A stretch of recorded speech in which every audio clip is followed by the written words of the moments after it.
خب حالا بریم این جلسه بحث تمپلیت ها رو مطرح کنیم و اینکه چطوری میتونیم مدل هایی که ساختیم رو بیام توی یک صفحه HTML نشون بدیم.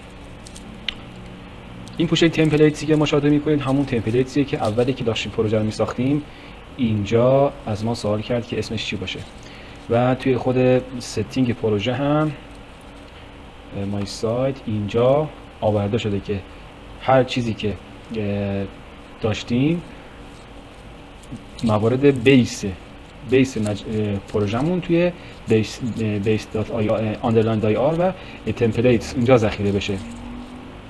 ببینید ما یک فایل ساختار کلی HTML داریم که قالب کلی HTML های پروژمون رو مشخص میکنه.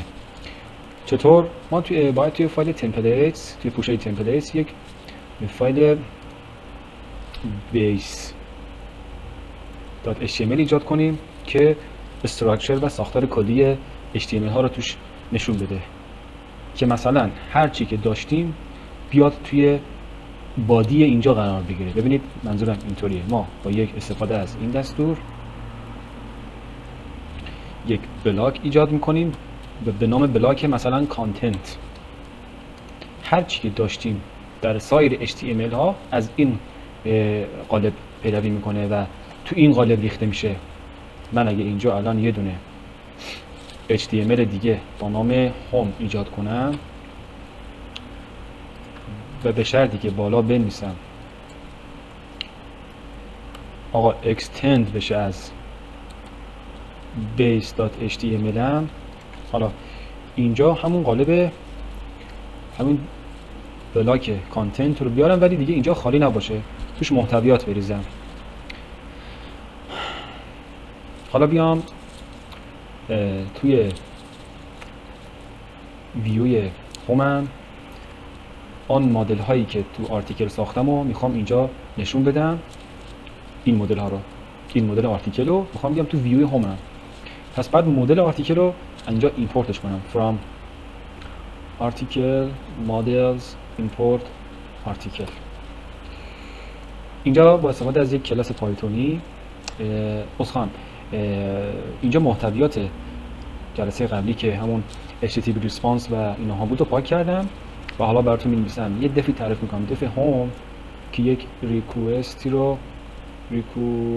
رو میگیره، return render، همین دستوری که بالا اومده، همین کتابخونه‌ای که بالا ایمپورت شده، رندر کنه چی رو؟ خودش نمیشه آقا یک ریکوئستی رو، بعد تمپلیت نیم و بعد کانتکست رو رندر کنه، یک ریکوئستی رو که گرفته رندر کنه و برگردونه. حالا اسم تمپلیت من چیه؟ اینجا home.html. میخوام این مدل رو تو home.html نشون مخاطب بدم، پس میزنم home.html، خودش میاره. اینجا یک کانتکستی رو فراخوانی میکنم به شرطی که اینجا حالا اون مدل آرتیکلی که ایمپورت کردم و من اینجا آرتیکلز رو قرار میدم،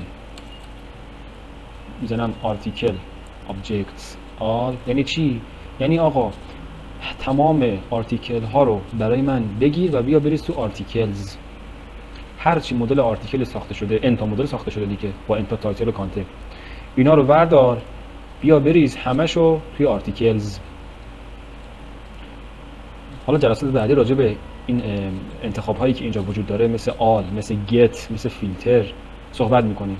ببین بچه‌ها، get یک دونه آیتمو از مدل فراخوانی میکنه، یک آیتم خاص با یک آیدی خاص. all همه رو برام میاره. من میخوام همه مقالاتمو کلیتش رو توی صفحه هومم نشون بدم که اگر مخاطب مثلا روش کلیک کرد بره اون مقاله رو با جزئیاتش مطالعه کنه. خب اینجا هنوز این کانتکست رو من ایجاد نکردم. میگم آقا کانتکست من چیه؟ آرتیکلز، یعنی همین رو دقیقاً برام دارم اینجا کپی میکنم. آرتیکلز دو نقطه آرتیکلز، اینا رو آرتیکل رو میریزم تو کانتکست رو اینجا برمیگردونم به مخاطب که تو صفحه نمایشش بدم. خب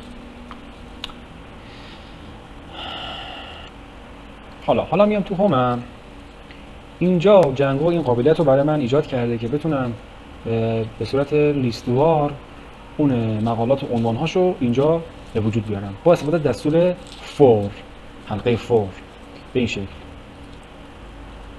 for حالا مثلا میگم x in articles، همون آرتیکلی که اینجا درست کردم. میگه آقا حلقه بزن توی articles که همه آرتیکل ها رو توش داره. اینجا هم end for. خب با استفاده از کنترل alt و l دستورم مرتب میکنم. کنترل alt l میگه for x in articles مثلا بیاد توی یک قالب h1 x dot title رو بیاره اینجا نشون بده. بعد توی یک پاراگرافی x dot content رو بیاره نشون بده زیرش.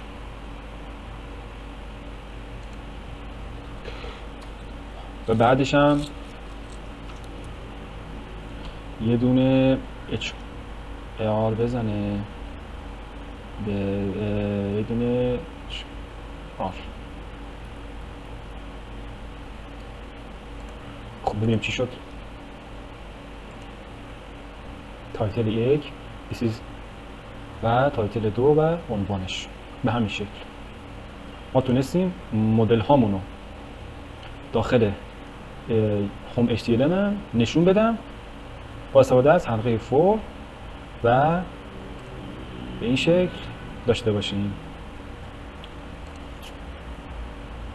در جلسه بعدی میخوایم یک دونه برای هر مقاله یک آیدی مشخص کنیم که اگر مخاطب رو هر کدوم از اینا کلیک کرد بره به یک آیدی خاصی.